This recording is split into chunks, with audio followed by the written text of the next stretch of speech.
ಓರಬ್ಬಾ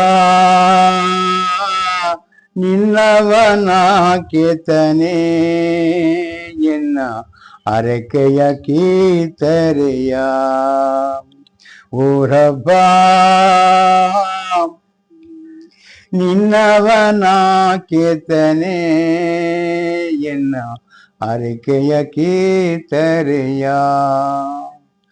ಎಗೋವರಬ್ಬ ಕೇತರೆಯ ಎಗೋವೈರೇ ನೋಡಿರಿಯ ಎಗೋವರಬ್ಬ ಕೇತರೆಯ ಎಗೋವೈರೇ ನೋಡಿರಿಯ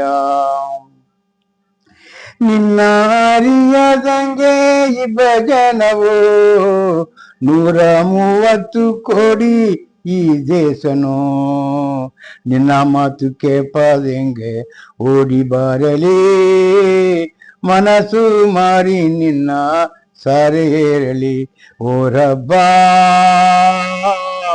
ನಿನ್ನವನ ಕೇತನೆ ಎನ್ನ ಅರಿಕೆಯ ಕೀತರೆಯ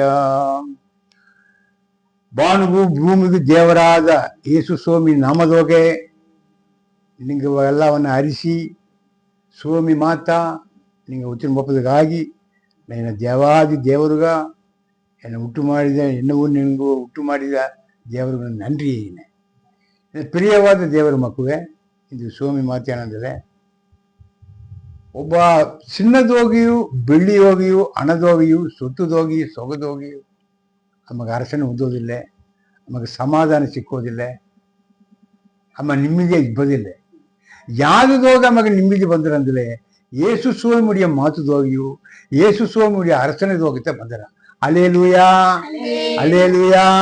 ಇಲ್ಲಿ ನಂಗೆ ಅಪೊಸ್ತಲರ ಎಂಬ ಬುಕ್ದಾಗ ನಾವು ನೋಡುವ 3வது அதிகாரத்தோக 1வது வசனம் போதும். 3வது வேலையாகிய 9ஆம் மணி நேரத்திலே பேதுருவும் யோவானும் தேவாலயத்துக்கு போனார்கள்.